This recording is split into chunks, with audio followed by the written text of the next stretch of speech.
The rise and fall of gaming journalism. You want to know what's funny is I have this one.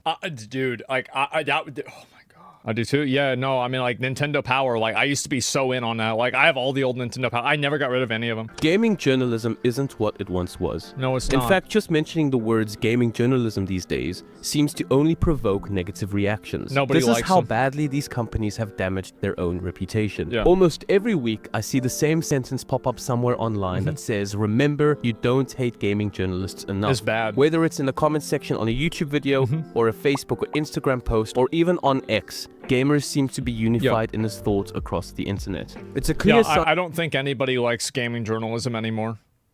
Like, even the gaming journalists don't like themselves. Just read their Twitter bios if you think they do. That gamers genuinely wouldn't mind if the majority of gaming journalism outlets just disappeared at this point. They have been. Yeah, they're done. Gamers used to love the likes of IGN, for example, because it felt like they were one of us. But now to see them lay off a lot more of their staff this month has sparked some interesting reactions online. Dude, people, that's one of my favorite things, is that when layoffs happen at a company that people don't like, everybody is like spamming like W. They're like, yes, finally, fire them all. Yeah, but I hope the job losses get worse. Oh, they will. They absolutely will. What's going to end up happening is that the job losses will continuously get more and more extreme until it's basically just done, right? I mean, they're not going to be able to do anything.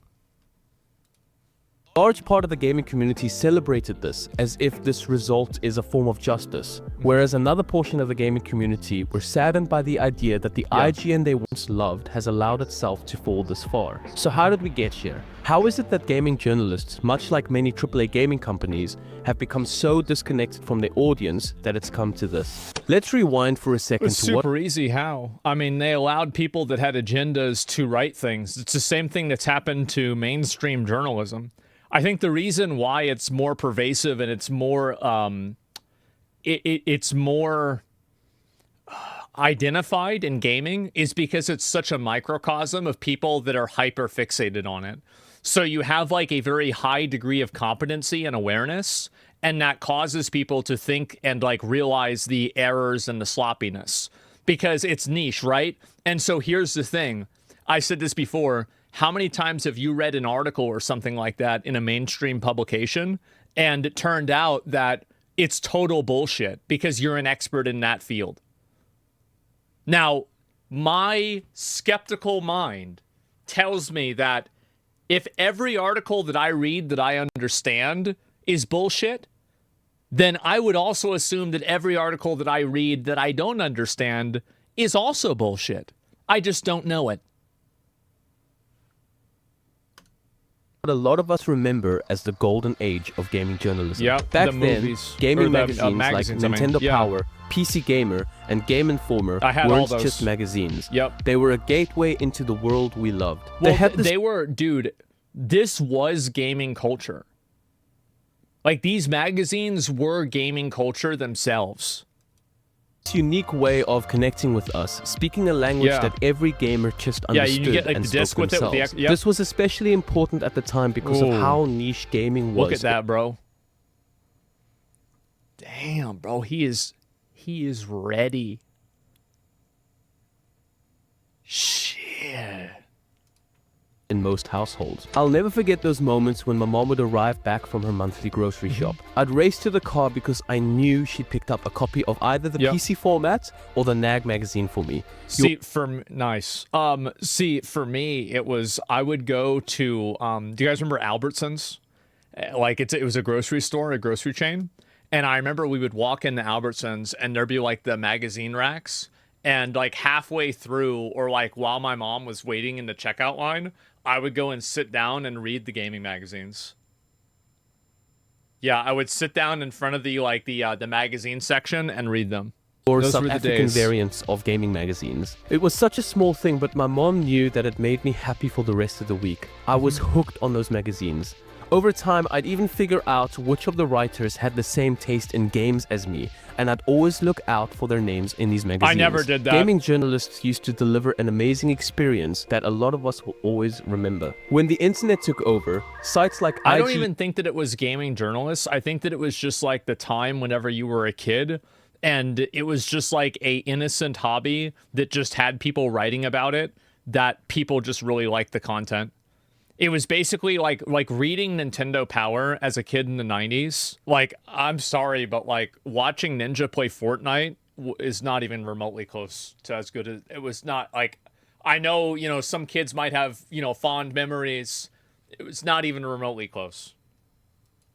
GameSpot, and GameFAQs kept the energy alive. They weren't just about reviews and news, they were about community. Forums were always buzzing with debates, walkthroughs, and theories. Early reviews felt like it was simply gamers talking to gamers, because that's exactly what it was. It wasn't just about the games, it was about the culture. That era... It went so hard that, I mean, the way that a lot of the WoW devs got hired is they were people that complained about EverQuest. And Blizzard saw that and they said, well, God, these guys really don't fucking like the game. They really think they can do it better? Well, let's find out. And then they got hired. Jeff Kaplan, I think, is a good example of that. Was about celebrating games. Big events like E3 felt magical, where developers, journalists, and players came together to share in the excitement of announcements and reveals. It was a time when the line between fans and journalists was blurred, because at the end of the day, journalists were gamers too. But, like all golden ages, it didn't last forever. By the 2010s, cracks started to show. Traffic became the priority and sensationalism took over. Why? Because ad revenue now relied on clicks. And when your business model depends on clicks, trust and quality often disappear. News, reviews, and entertainment were no longer the product. You and I became the product. I think this is a problem with like all types of media, is that when you get paid by views, there's going to be a, like, every type of monetization has a dark side, or it has like a negative outcome as well. But I think that really, like, so when gaming journalism, and I'm sure he's going to say this, Gamergate killed gaming journalism. That's what it was. And if you look at the graphs of like all these websites, you'll see that that's exactly what happened. Is that they were still growing until like Gamergate. That was the end of it. Majority of news outlets, not just gaming journalists, quickly learned that sensationalism equals profit. And where there's sensationalism, there is disconnect. It wasn't just clickbait though. There was also this new phenomenon of first come, first served. Instead of publishing a monthly magazine where journalists could spend more time refining and crafting something thought-provoking and entertaining, a never-ending rat race began. Companies now competed to get previews, reviews, and news out faster than the competition. Articles started feeling rushed, and reviews... This is something that happened with YouTube as well. Like, how many of you guys remember, or you've played a game where people try to get guides out for new content as soon as possible, and they do it at the cost of the content itself? So like the guide will come out, but it'll be really shitty, or it won't be complete because it won't be ready, but like the title says that it's the full complete thing. Yeah, exactly right. And so that's a huge issue. The PoE2 shit? Yeah, the FX Troll, I think, yeah, people are really critical about them for that reason. Becoming increasingly more disconnected from gamers. It was clear that it didn't feel like it was gamers talking to gamers anymore. Yeah. Now, a lot of people have grown so... Why men are in trouble. I wish Resident Evil 2 let me be a more compassionate hero. Yeah, I think that also, like, this was another big difference, is that when you looked at the old magazines, it was really people talking about the game quality, and you didn't really have as much people that were like, it was more of a celebration of the games and a discussion of the game at like a factual level. Then you started seeing, and I think this is another element of it, is that personal opinions of things are generally more popular because it's easier to relate to them because there's a lower barrier to entry. So what ends up happening is that people start making content about like their personal opinions on things. Those videos get more popular, and before you know it, that's all you see. So that's really what it is. Girl writers. Well, I mean, I think that there were women writers for the old magazines too. I just think that like what really happened is that like you had people that used to be basically disseminating information, and then they started giving their viewpoints instead. Tired of this. Just look at the recent reviews around Concord. Self-proclaimed critics gave this game a 7 out of 10 or even an 8 out of 10, while literally the entire gaming community rejected this game into oblivion. Saying these reviews felt out of touch is an understatement. There is so obviously a disconnect between these journalists and actual gamers. Well, there's an intentional disconnect. They do it on purpose because they don't want to... They want to push an agenda. They want you to believe something. And this is the same with mainstream media too. Like, I've seen it happen with numerous different events. Think about how many known lies mainstream media just reports regularly, and they never really try to correct them or fix them. That's what happens all the time. They all know, yeah, exactly. And so they're not trying to, like, their message is more important than the truth. That's basically the way that they look at it. You are who I think you are. You should give me another chance. I don't think we're alike at all. Then there's the issue of access journalism. Game publishers started controlling the narrative more aggressively, using embargoes and restrictions to shape coverage. The catch-22 of video game journalism. What is this? What was the other article? Gaming the system, how games journalists lost his a job over a negative review. Yeah, I'm not sure about that specifically. It depends on why. But yeah, I think that definitely happens. And that's one of the big weaknesses for anything. Concord got bad reviews. No, there were a lot of very positive reviews for Concord, actually. Coverage. If a journalist criticized a game, they risked losing early access or exclusives in the future. That's one of the big weaknesses, and I think that's actually what the crux of Gamergate was actually about, is you have people that are effectively participants or beneficiaries of access journalism, and you do have some platforms and publications that don't take advantage of this, but back then especially, they were very few and far between.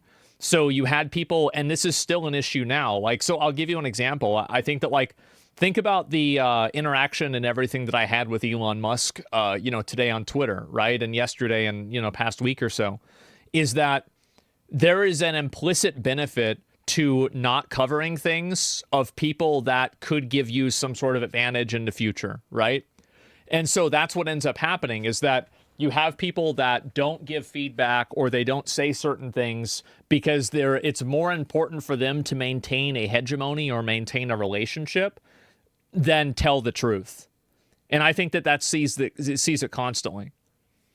No, it's a 62 on Metacritic. I get your point, but Concord got slaughtered by everyone. I think a 62, like, I mean, a 62 for Concord. I feel like it was a 0.62 by the player base, though, right?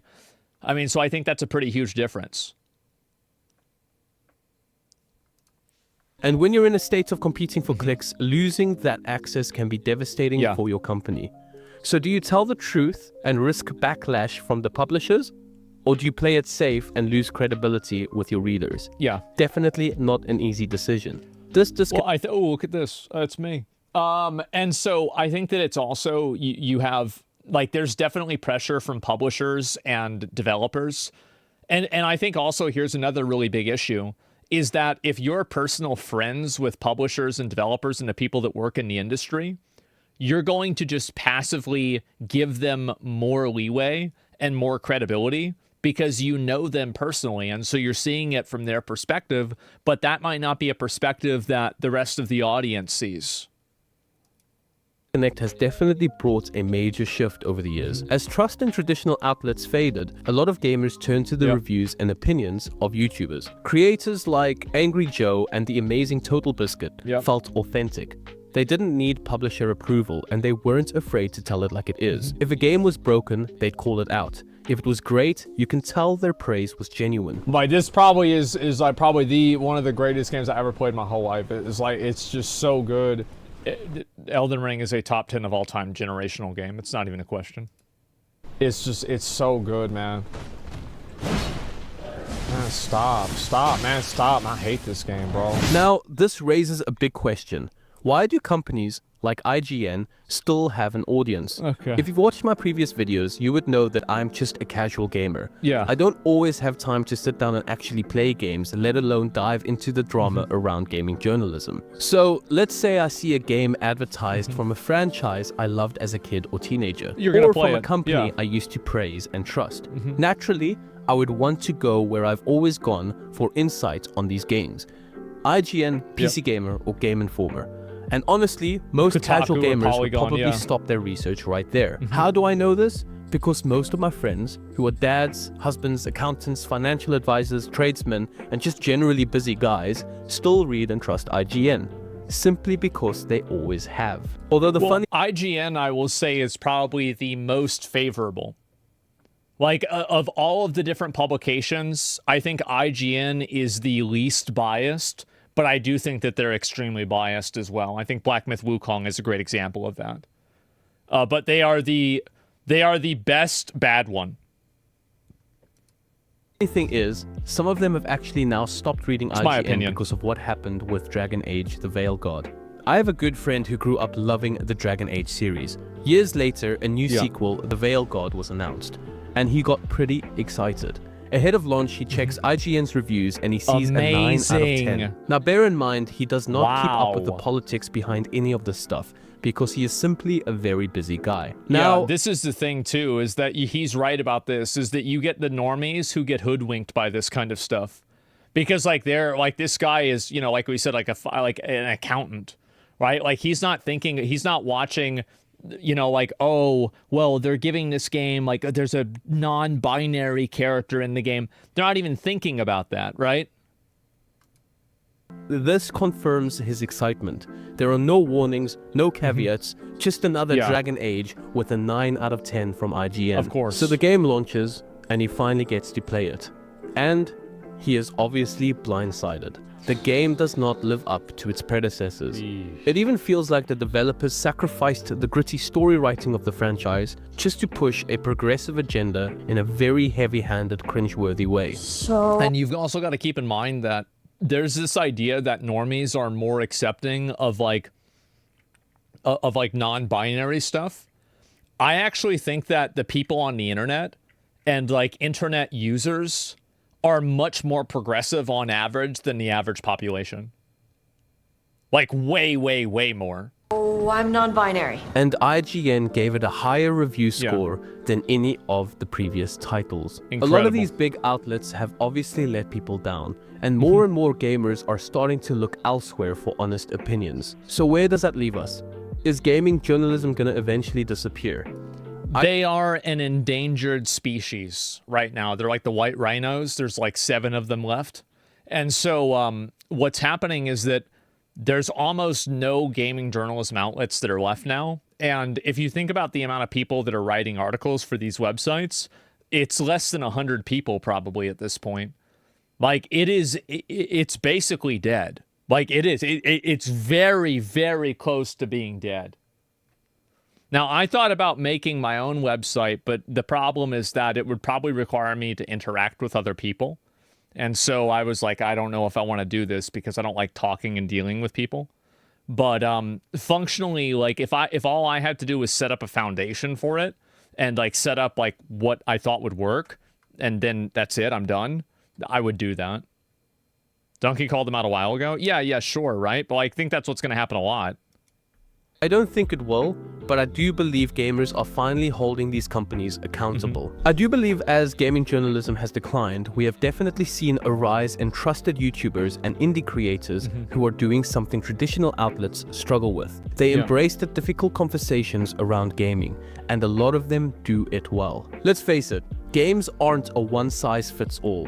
What I love about a game might be what you hate about it, and that's fine. Independent creators That's fundamentally what makes independent content creators on YouTube a better source. Not to mention the fact that watching a video for a video game is just a baseline. Like theoretically, if Nintendo Power could have been like, you know, like in Harry Potter, where like they would open up the newspaper and it would actually play videos with the paper. If Nintendo Power could have done that with embedded YouTube videos in the year 1995, they would have done that. The only reason they couldn't do that is because it was not technologically possible to do that. So in like a perfect world, it would have effectively been YouTube videos with text in between videos, right? No technology. Yes, exactly. And so that's what I think is happening a lot, is that it's just simply a better medium. And also the way that video game websites, their criteria for what's valuable and what's important doesn't reflect what a player thinks is valuable or important. So, like, if this person thinks that it's really good that they had a trans character in the game, your average Walmart American is going to either not care or think it's bad. Because they don't think like that at all. Like, this is it's a closed system of people that are in their own bubble, and their values no longer represent the majority of people inside of their audience.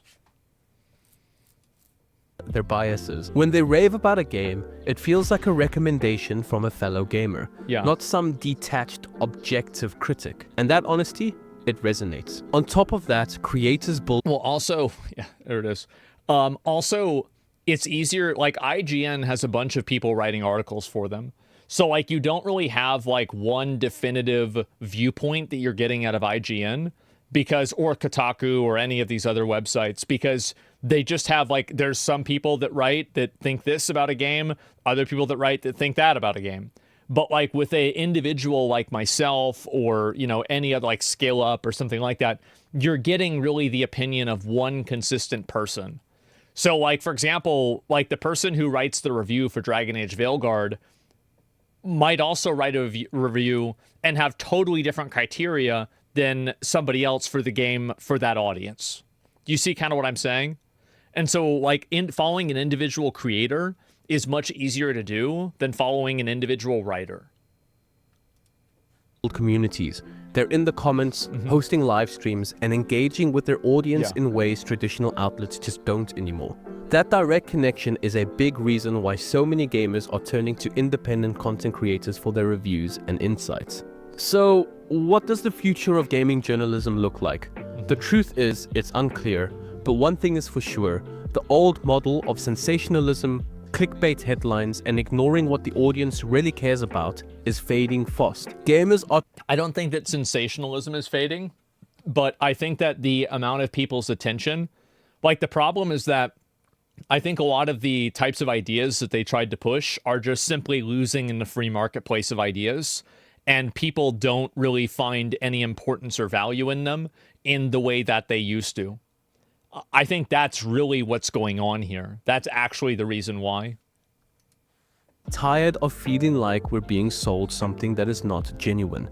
We want transparency, we want honesty, and we want to feel connected to the people reviewing our favorite games. As a gamer, I have to say the worst thing I've seen gaming... Hot take, gamers are the problem with gaming.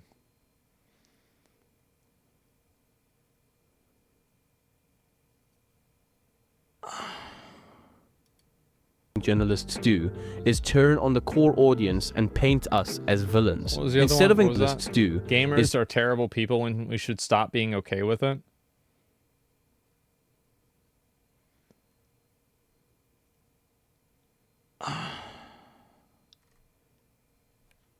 Okay.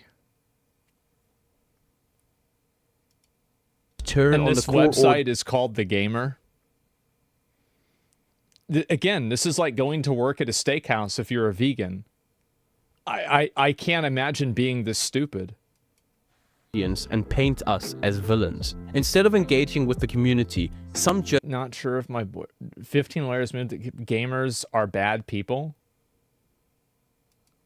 Journalists have chosen to throw accusations at gamers, stating we are the problem with the gaming industry. Gaming journalism won't disappear, but it will have to evolve. The outlets that survive will be the ones that understand the shift and reconnect with their audience. It's not just about getting the first scoop anymore. It's about providing real, thoughtful coverage that respects the community and acknowledges the diverse opinions within it. I think that, I mean, just to be totally honest, I think that you just can't, if you bring in identity politics to like video game stuff at this point, you're asking to lose. Yes, of course, there's always going to be people that are okay with it, but there has been such a massive backlash from it that if you bring up or talk about any identity politics, like I think that the Kingdom Come Deliverance controversy, and I'll talk about that after this, is a really great example of just like how how sensitive people are to that now. Is that if people get even a hint of something that they would consider like woke, they totally lose their fucking minds. To the point that when outlets like PC Gamer might actually produce thoughtful content that raises valid Any hint of woke points, stuff kills no your one game? cares Yeah. anymore. They automatically face backlash from the internet due to the reputation they've built over time. The recent article on Path of Exile 2 was a prime example of this. Readers see the headline and they immediately assume it's a bad article. But this is a completely self-induced problem. And this is the consequences. The rise of independent creators and YouTubers shows us what gaming journalism could become. More personal, more honest, and more connected to the audience. These creators... Well, it's also more direct, and it's a better medium too. Like, you don't have a lot of people that are writing articles individually either. You have mainly people that are creating YouTube videos because it's a better medium. Asmon, you're the PC gamer now? Well, I mean, yeah, in a lot of ways I am. I think that's true. I didn't mention Gamergate, but I definitely should have. Yeah, I think that Gamergate was the point, like that, in my opinion, was the undeniable turning point where everything changed. Because before Gamergate, people were pretty much like, yeah, whatever, right? Like, you know, there's like some people that have political opinions about stuff, it's whatever. But like with Gamergate, it kind of drew a line in the sand between the people who were in the gaming and journalism industry and people who were in the gaming industry and the people who weren't, like the actual consumers. So like Gamergate was this thing where a lot of people, this is like 10 years ago, maybe like 11 years ago at this point, it was a long time ago. But basically what happened was that there were a lot of reports and people discussing how certain outlets were behaving in unethical ways. Like, for example, people would get review copies or they wouldn't get review copies, and they'd be like, I think the best example is that somebody was in a relationship with like this girl and then provided coverage to one of this girl's games. And in the process of that, didn't disclose the fact that they were in a relationship with the person whose game they reviewed. And so there were a lot of instances like that where you had obvious kind of ethical violations that happened. And basically what happened is that people got really angry about it. And the entire like gaming industry tried to turn it into a, well, the reason why they're mad is because they hate women type thing. And I think that it worked for some people, but it didn't work for enough people. And what happened is that after that, if you look at the graph for like the way that these websites went, like after 2014, they went way, way down. Like that was the beginning of the end. And like now they've never been lower. Was the girl hot because it was justified? Well, it doesn't matter, right? That's not the point. And so that's really what was not the turning point. The industry's response to it was, respectfully. Well, that's actually a great point that you're making. Yeah, the turning point was not, no, really, really good point. It was not the fact that it happened. It was the fact that the journalists tried to pretend like it wasn't happening. And it was an insult. It was an insult to everybody's intelligence. Everybody was like, this is bullshit. We can all tell this is bullshit, right? And I think also that's when they directly started attacking gamers. That's whenever it really began, was 2014. And that's where I think the big transition happened. And that's when you started seeing a lot like more like identity politics in games, stuff like that. Because then they tried to overcorrect and like kind of punish in a way. Like, I don't really think that's what happened, but I think that's the way that a lot of people viewed it. Punish gamers for Gamergate. And I think that all that did was it just radicalized them more. Because at the end of the day, like, there's just way more people that play video games than people in games media. And they just got straight up overwhelmed. And for a long time, you were getting basically like, this is what would happen, right? Is that pretty much every person in journalism had the exact same viewpoint. And I think this is still the case. And if one person like kind of went off the, you know, they went off the, you know, off the beaten path, they immediately were crucified. And you saw that recently. I forgot which game it was, but one, you know, more mainstream journalist paid credibility to like a gamer complaint. And they had a bunch of other journalists that were getting mad at them because they were saying, oh, no, we're not supposed to talk about that. We're not supposed to pretend that exists, right? Path of Exile. I don't remember whether it was PoE or not. I'm not sure. And so anyway, that's really, you want to see reservations so bad? Well, usually going off the reservation or going off the plantation. I think these are the two usual ones, but they're both kind of not very, like, it's kind of a weird way to say it. But yeah, anyway, the point is that I think this is what happened. And you have those journalists that are getting fixated on like trying to make sure that nobody talks about this. And you even see it now whenever you have articles written about like why a game didn't do well. And it's like they're ignoring the massive elephant in the room for why the game actually didn't do well, because they don't want to talk about it, because talking about it's like Voldemort, right? It's like talking about it makes it real. And I think that's really what happened. You see kind of what I'm saying? Politically correct, you're not following my policies? Yeah, that's basically what it was. Are giving a voice to the gamers, and they are filling a gap left by the big outlets that became more concerned with clicks than delivering real value. It's a new era, and if traditional outlets want to stay relevant, they'll need to adapt or risk being left behind. Yeah. As for gamers, we're starting to take control. We're demanding better, and most importantly, we're holding these companies accountable. Thank you everyone for watching, and a very special thank you to my Patreons. If you're keen to look into my Patreon, do check the link in the description below. I'm really enjoying building this community with all of you. Also, a very big thank you to Sennheiser for these headphones. This isn't a sponsorship, but a few weeks ago, I reached out to them and asked them for a sponsor, but they sent them to me completely for free. Really, really like them. You can check a link in the description below for them. Like I said, it's not a sponsor. I need new headphones. But I do want to support them because they've supported me. If you would like to join me live, I am on Twitch almost weekly now, so feel free to pop in there and say hi. Thanks, guys. Take care. Yep, there it is. I think that was a great video. Citizen journalism is far more popular and powerful. Yeah, I think that's definitely true.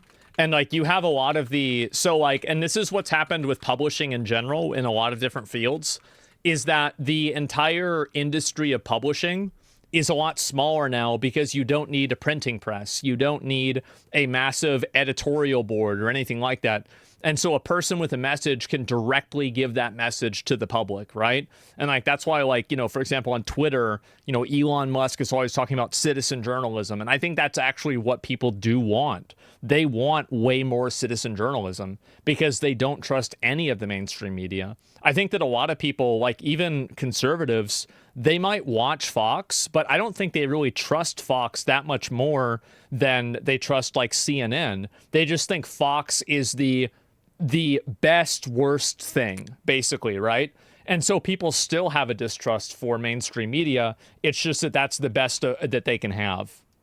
And so that's the way, yeah, CatDany, they trust Fox. Oh, I'm sure some of them do, right? I mean, I'm talking about averages and just in general. And so, yeah, the lesser evil, exactly. And so what I think is going to happen more is that you're going to have creators that will probably try to like go against their audience with stuff like this too after they get big enough. And you're starting to see that happen now with like them trying to defend certain types of like policies or ways of thinking with games. But it won't work because I just think that the ability for people to communicate and talk about things publicly is so big that you just can't put that genie back in the bottle anymore. Like that's it. It's out. And people are going to have whatever opinions they want about stuff now. And you either adapt to those opinions or you die. The market decides. Yeah, the market decides. And also, here's another thing. The market isn't always fair. And this is a huge thing that, like, I think a lot of people are having trouble with is like, they're like, well, this isn't fair. They should like this. They shouldn't be able to just say, well, we're not going to play it because, like, there's, you know, this group of people in it. That's ridiculous. Well, you can be ridiculous. There's no law against being ridiculous. So you have a lot of people who, guess what? They're fucking ridiculous. And I think that's how things are going to keep going, is you're going to see people more and more get more fixated on that. And I think that as soon as they realize that they can do it and like actually gain power with it, like they did with Concord and Veilguard and everything, now you're seeing massive hate mobs for games. And the thing is that you can get mad about these hate mobs as much as you want, but that's not going to make them go away. And also, like, here's the other factor. Every time that they win, it emboldens them to do it again. Because they keep winning and they see the outcome and they're thinking to themselves, we're doing it, we're making it happen. There it is.